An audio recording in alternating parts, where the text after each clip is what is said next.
This effortless drill is going to tell you exactly how we can stop those awful, smelly, terrible fat shots. This is the drill set up. So come and look at this. So all I've got is a board, like so.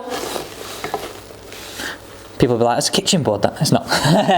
And some tape, roughly about this thick. You could use anything really. You could put another piece of wood there, just something to rest the board on that's not going to move. I wouldn't use a golf ball, it makes it a little bit dangerous.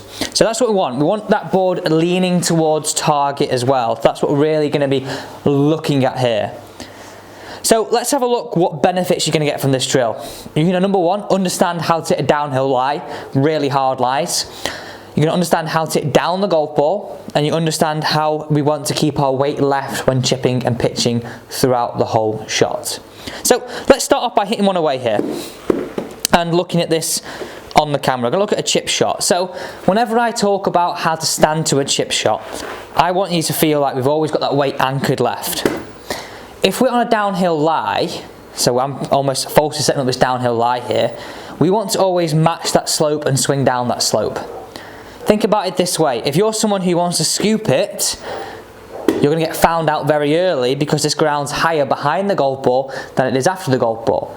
This is going to help you throughout the bag. We're going to learn today to match the slope, swing down and hit down the golf ball, stop scooping it. It's the easiest way. You're going to organise your body differently to get the great benefits.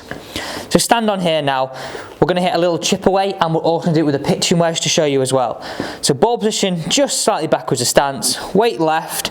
I'm going to keep everything matching the slope and trust to swing down the slope. I'm not going to try and scoop it up. If we imagine that slope was higher here, we'd hit that slope behind the ball. We'd hit those duff shots. So this is going to help. So there's that one away. Let's have a look at the screen right now. So if you're watching this at home right now, you can join in by setting this board up. So you can see straight away, I've got a little bit of weight to my left. My hips and everything are all down this way. They're not fighting the slope on a very plane this way. They're more on this first angles that I drew. You're going to see here as we go through the whole shot, my weight's going to remain left and I'm going to swing down the slope. So we're falsely learning to hit down on the golf ball, not scoop it. I love this because your brain's going to organise movement much better.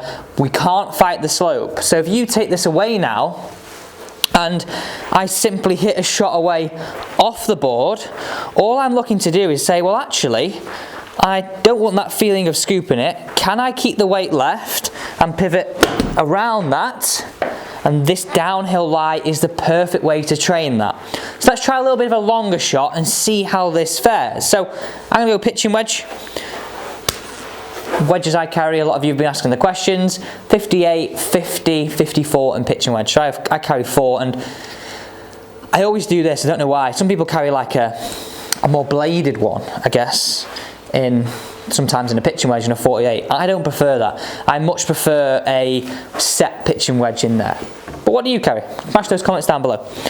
So if we're going to hit a bit of a longer shot now, the exact same theory stays the same. Now, I'd always advocate not having as much weight left on a pitch shot than you do on a chip shot, but with this drill, it's going to be hard to kind of change these things.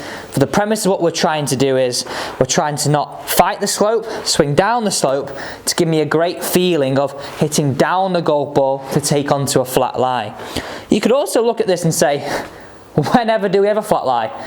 Very rare, unless you're playing a links golf course. Potentially there's always going to be a little bit of a slope. So weight a little bit left, a little bit of a wider stance. We're looking for a bit of a further shot here, but everything stays anchored around that point. I'm hitting down the golf ball, it gives me a great feeling. So let's have a look at this one as well, because it's really good for you to see.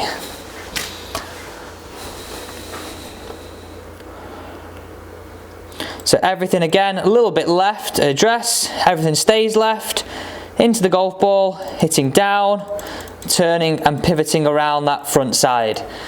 Great way to learn to hit down on the golf ball. So if we took that same theory again and hit that golf ball on the ground now, and if I'm honest, this is how I'd sort of do it. I wouldn't stand there and always hit loads and loads of shots on a downward lie, because it would have a negative effect in the end.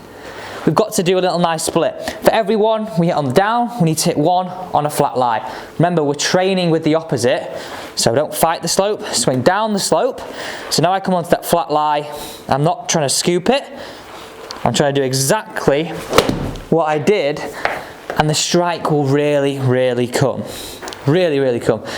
So you always ask the same question. Josh always says this to me: how can people take it to the golf course? Because it's practical. We need to be able to take this to the golf course. So how can we do it to make sure we get a good feeling?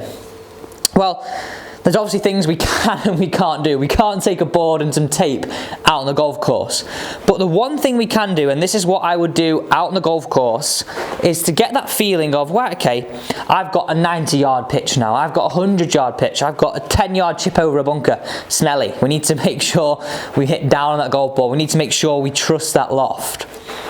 I'd do this. Left foot ahead, right foot behind, and almost away from me. I'm almost anchoring all my weight on that left hand side, like if I was on a really steep slope. So it's almost like a little bit of a hybrid of it. Or keep the weight anchored left, get that feeling, walk into the shot.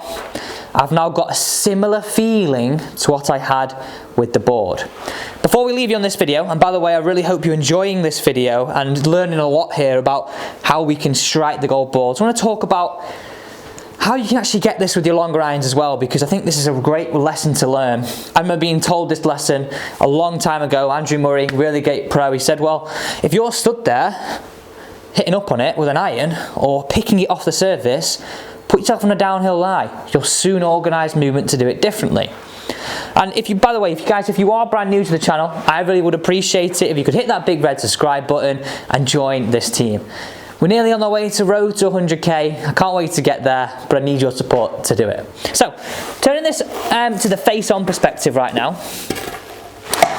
Another reason why I like this drill, it's going to really help you throughout the game. So if you're a golfer who would stand here and pick that golf ball up, it's going to be very, very hard to make contact. Very, very hard to make contact with the golf ball. We want to falsely set ourselves on a downhill lie to get that feeling of transferring our weight into our left hand side, hitting down on the golf ball and swinging with the slope. That is the best way you can improve your strike with your irons. Yes, I know this tip was predominantly made for your short irons, but a little bit of something there to help you with the longer irons as well. Thanks so much for watching. Hope you enjoyed the video and see you tomorrow for some more tips.